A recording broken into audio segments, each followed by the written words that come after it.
Hello दोस्तों, नमस्ते, सलाम, सत श्री अकाल, वड़क्कम। कैसे हो मेरे दोस्तों? आशा करता हूँ आप सभी लोग बहुत ही बढ़िया होंगे। मैं भी बहुत ही अच्छा हूँ। चैनल पे पहली बार आए हो तो अपने आप को मैं इंट्रोड्यूस कर दूँ। मेरा नाम धर्मेश है और प्रॉपर मैं उदयपुर राजस्थान का रहने वाला हूँ। और मेरे इस चैनल के माध्यम से मैं आपको मोटो व्लॉगिंग, राइडिंग और ट्रैवलिंग और इसके साथ साथ मोटिवेशनल वीडियो भी बनाता हूँ।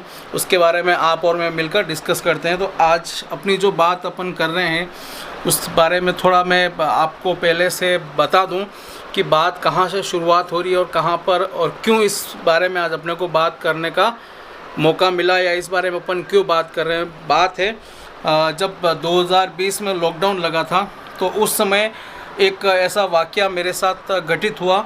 तो उस वाक़ये के बारे में या उस वाक़ये को लेकर अपन इस बारे में आगे बात करेंगे। गए साल जब लॉकडाउन लगा था, चारों तरफ से हाहाकार हो रहा था लोगों की, काफ़ी लोगों की जॉब्स चली गई थी, सैलरी नहीं मिल रही थी और अचानक से लोगों का जॉब चला गया था। इस वजह से काफ़ी लोगों में क्या कहते हैं कि परेशानियाँ आ गई थी, फाइनेंशियली परेशानी आ गई थी।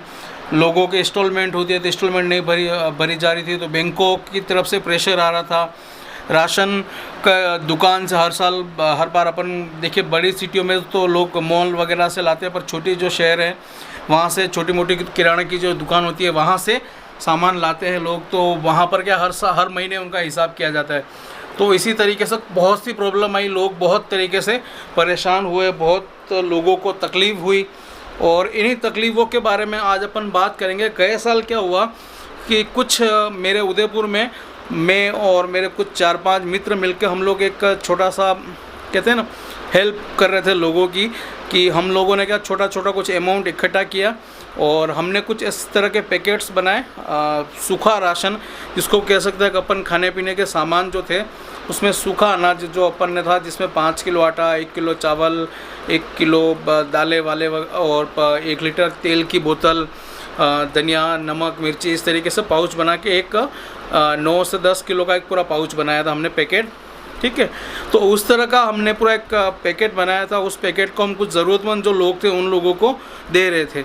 अब क्या हुआ कि एक दिन ऐसा समय था कि शाम का टाइम हम सब बैठे हुए थे और अचानक से मेरा एक मित्र हैं जो न्यूज़ रिपोर्टिंग करते हैं, उनका कॉल आया मेरे पास में और उन्होंने कहा कि भैया पैकेट अभी आप बांट रहे हो? मैंने कहा हाँ जी बिल्कुल दे रहे हैं। तो मुझे 1-2 पैकेट की ज़रूरत है। तो हमारे यही सेक्टर यूनिवर्सिटी रोड करके एक एरिया है, वहाँ पर पैकेट्स की कुछ पैकेट्स की ज़रूरत है, आप आ सकते हैं। हम लोग अपनी गाड़ी जो थी लेकर गए वहाँ पर।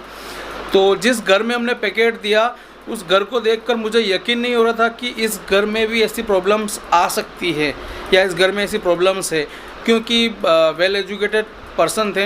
एक्चुअली में क्या, एक मैडम थे, स्कूल के टीचर थी और उनकी दोनों बेटियां थी और मैडम के हस्बैंड नहीं थे, विडो थे। तो काफ़ी उस पूरे मोहल्ले में काफ़ी इज़्ज़तदार और काफ़ी ईमानदार और काफ़ी अच्छी उनकी इमेज बनी हुई थी। जब हम वो पैकेट देने गए तो उस इंसान की आंखों में आंसू थे। मतलब उसने हमें जो कहते हैं ना, मतलब इस तरीके से उन्होंने हमें थैंक्स कहा और मतलब एक बार तो हम जितने भी लोग गए थे हमको यकीन ही नहीं हुआ कि नहीं यार कैसे हो सकता है।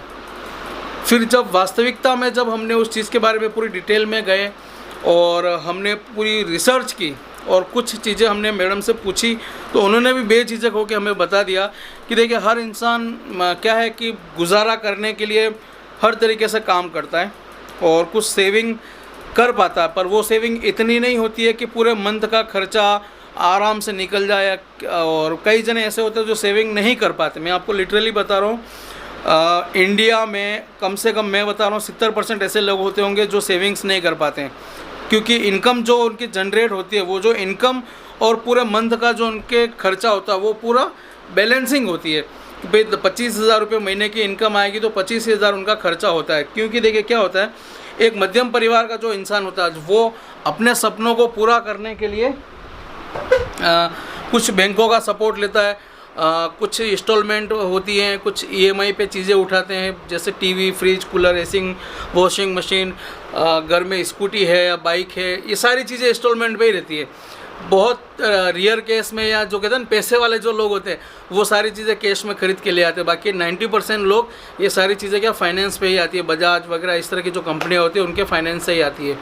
तो जब उन मैडम से हमने बात की तो मैडम थे, उनकी बड़ी लड़की थी जो फर्स्ट ईयर या सेकेंड ईयर में कुछ पढ़ रहे थे, छोटी बच्ची थी जो 8th 9th में थी, और सबसे छोटा बेटा था जो 5th या 6th में पढ़ रहा था। अब जब उनसे हमने बात की तो उन्होंने पूरी डिटेल में बताई। उन्होंने कहा भैया देखो, इसमें कोई शर्म वाली बात नहीं है या ऐसा कोई मुझे वो नहीं है, पर वास्तविकता क्या है कि देखिए उनकी स्कूल में टीचर थे वो, तो 13,000 रुपये उनकी वहाँ से सैलरी थी, और आसपास के कुछ बच्चों को वो ट्यूशन पढ़ाते थे, तो 6,000 या 7,000 रुपये कुछ उनकी ट्यूशन की फ़ीस थी सारे बच्चों की मिला के। हमारे इधर क्या अभी तक ट्यूशन में वो नहीं सिस्टम हुआ है कि महीने के 5,000 6,000 एक बच्चे की ट्यूशन फ़ीस मिले, नहीं।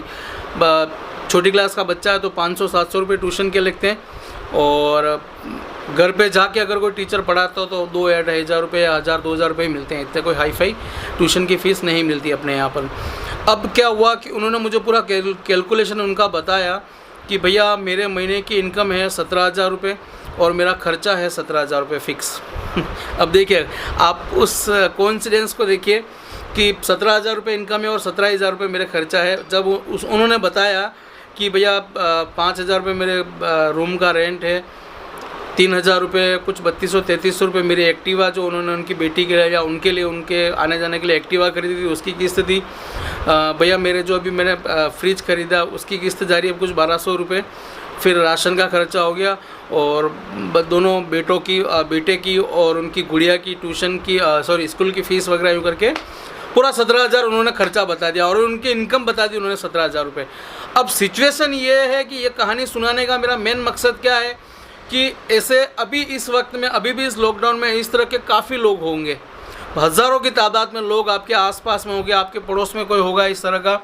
तो मेरे इस पूरी स्टोरी सुनाने का मेन मकसद यही था कि मेरे भाइयों, अगर आप सक्षम हैं तो अपने आसपास में या अपने पड़ोस में या आपकी रिश्तेदारी में ऐसा कोई भी इंसान हो उसकी आप मदद करें। देखिए अभी ये जो वक्त है बहुत ही बुरा दौर गुजर रहा है, एक आम इंसान के लिए जो फाइनेंशियली मजबूत है उनके लिए कोई फ़र्क नहीं पड़ रहा है, उनके लिए 1% उनको चिंता नहीं है। जिनके खातों में 15 लाख 20 लाख 25 लाख 1 करोड़ 5 करोड़ 10 करोड़ रुपए पड़े हैं, उन लोगों को कोई फ़र्क नहीं पड़ रहा है लॉकडाउन हो या नहीं हो, उनके लिए सारी चीज़ें अवेलेबल हो रही है, कॉल करते सारी चीज़ें होम डिलीवरी हो जाती है। फ़र्क पड़ता है उस मध्यम परिवार के इंसान के लिए जो इस महीने अगर कमाएगा तो अगले महीने उसके घर में राशन आएगा, उसके इंस्टॉलमेंट भरी जाएगी, उसके घर में उसका मकान का किराया दिया जाएगा। मेन प्रॉब्लम उस इंसान के लिए आती है, क्योंकि लास्ट टाइम जब बोला गया था कि बैंक के इंस्टॉलमेंट माफ़ कर देगी, नहीं की थी। बैंकों ने इंस्टॉलमेंट थी उस तारीख से लगाकर जब तक उस इंसान ने इंस्टॉलमेंट नहीं भरी तब तक उसका रेट ऑफ इंटरेस्ट चालू रहा, वो भी दुगने रेट ऑफ इंटरेस्ट के तहत। लोग परेशान हैरान परेशान हो गए। मेरे यहाँ पर मेरे एम्प्लॉय थे या कुछ ऐसे मेरे लोग थे जिन्होंने मुझे बताया, उनके लिए मेरे को लड़ने जाना पड़ा बैंकों में कि आप किस तरीके से ब्याज लो। जितनी इंस्टॉलमेंट थी उससे थोड़ा ज़्यादा उनका 1-1.5 महीने का ब्याज कर दिया उन लोगों ने। इतना हाई फाई, इतना बुरी तरीके से मेरे दोस्तों यही चीज़ है कि गवर्नमेंट ने बोला था बैंकें माफ़ कर देगी पर नहीं माफ़ किया। दूसरी चीज़, मकान मालिक को ले कहा गया कि भाई मकान मालिक 1 या 2 महीने या 3 महीने का रेंट भूल जाए, कोई नहीं भूला। मैं आपको बता रहा हूँ कोई भी नहीं भूला, और किसी ने अगर भूला भी है या किसी ने छोड़ा भी है तो उसने बाकायदा उन लोगों को कहते हैं ना जलील किया कि देखो मैं आप लोगों के लिए, मैंने ऐसे कई 2 4 8 10 वीडियो देखे फेसबुक पे, इंस्टाग्राम पे या यूट्यूब पे देखे। उन्होंने बाकायदा सब किराएदारों को बुला के ला के खड़ा किया और मैं ये हूँ, मैंने इनका इतने महीने का किराया माफ़ किया है। तो यार ये चीज़ गलत है।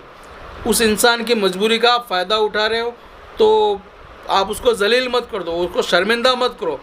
वो इंसान ऐसा नहीं है कि आपका पैसा खा जाएगा, नहीं, उसमें देना चाहता है वो देगा, पर अभी आज की तारीख में उसके पास पैसा नहीं है, उसकी परिस्थिति नहीं है, उसके काम धंधे नहीं चल रहे हैं, उसकी जॉब नहीं चल रही है, जॉब से सैलरी नहीं आ रही है, इसलिए वो नहीं दे पा रहा है। तो मेरे दोस्तों, इस पूरी स्टोरी का मेन मकसद मेरा यही है कि मेरे जितने भी ये लोग वीडियो देख रहे हैं या जो भी लोग इस वीडियो के माध्यम से मेरे से अगर कनेक्ट हो रहे हैं तो उन सभी से मेरा निवेदन है कि भाइयों बहनों और मेरे दोस्तों, आपके आसपास में आपके अड़ोसी पड़ोसी कोई भी ऐसा इंसान हो जो मदद चाहता है लग जाएगा उसको इंसान को देखते ही कि यार इस इंसान को ज़रूरत है, तो बेझिझक होके उस इंसान की आप मदद करें। देखिए क्या होता है कि इस वक्त क्या है कि कई ऐसे स्वाभिमानी लोग हैं, जिन मैडम की मैं आपको बात कर रहा हूँ, जिन महिला की मैं बात कर रहा हूँ, इतने स्वाभिमानी इंसान थे, 2 दिन से उनके घर में चूल्हा नहीं जला था। मैं लिटरली बता रहा हूँ, 2 दिन से वो लोग ब्रेड खा के अपना टाइम निकालते थे, बच्चों को भी ब्रेड खिला रहे थे, वो खुद भी ब्रेड खा रहे थे। 2 दिन से उनके घर में चाय कॉफ़ी कुछ भी नहीं बनी।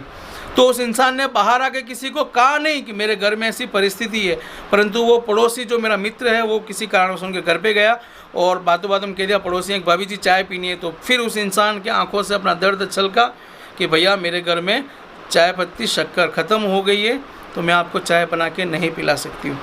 तो बस दोस्तों, आज अपने इस व्लॉग का या इस बात का यूँ समझिए आप कि मदद कीजिए इस बुरे वक्त का। ये बुरा वक्त कह के नहीं आया है, ठीक? जितना मदद कर सको उतना करो, क्योंकि ये जो आप मदद कर रहे हो, जो दुआएं ले रहे हो, ये कहीं ना कहीं नोट हो रही है कि किस इंसान ने कितनी दुआएं ली है। तो बस दोस्तों, मैं तो मेरी जितनी औकात है या मेरे से जो बन पड़ता है मैं लोगों की मदद करता हूँ। आप भी कीजिए और उसको जताइए मत। किसी को जताने की ज़रूरत नहीं है कि मैं तेरी मदद करके कोई महान बन गया, नहीं। ये फ़र्ज़ है अपना, वो भी अपने ही देश के लोग हैं, अपने आस पड़ोसी हैं, अपने रिश्तेदार हैं, अपने मित्र हैं। तो दोस्तों, अगर आप सक्षम हो तो अपने कहते हैं ना, अड़ोसी पड़ोसी रिश्तेदार भाई बंधु दोस्त कोई भी हो, उनकी मदद कीजिए। तो बस दोस्तों, आज की बात यही थी और गए 5 या 6 दिन से अपना व्लॉग नहीं आया था, उसके लिए माफ़ी चाहूँगा। भले अपने व्यू कम आ रहे हैं पर व्लॉग डेली आना चाहिए। जितने मेरे सब्सक्राइबर हैं भाई वो तो इंतज़ार करते हैं कि भाई अपने भाई का ब्लॉग कब आएगा।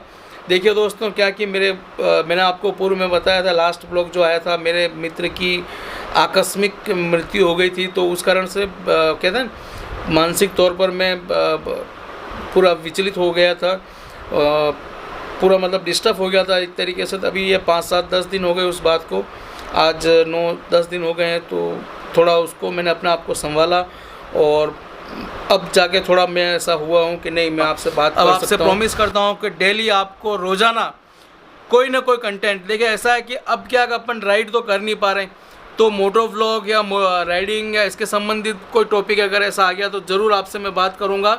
पर जब तक नहीं आता तब तक अपन सोशल टॉपिक पे बात करेंगे और इससे आपका भी कुछ अच्छा होगा और मुझे भी कुछ आपसे सीखने मिलेगा। मेरी कोई भी बात अच्छी लगे या अच्छी नहीं लगे तो कमेंट बॉक्स में ज़रूर बताओ। और चैनल पे नए हो और पहली बार अगर मेरा वीडियो देख रहे हो तो सब्सक्राइब ज़रूर करो। आपके भाई को आपके हेल्प की सबसे ज़्यादा ज़रूरत है। तो चलिए दोस्तों, मिलते हैं, तब तक के लिए अपनों का और अपना ध्यान रखें। जय हिंद।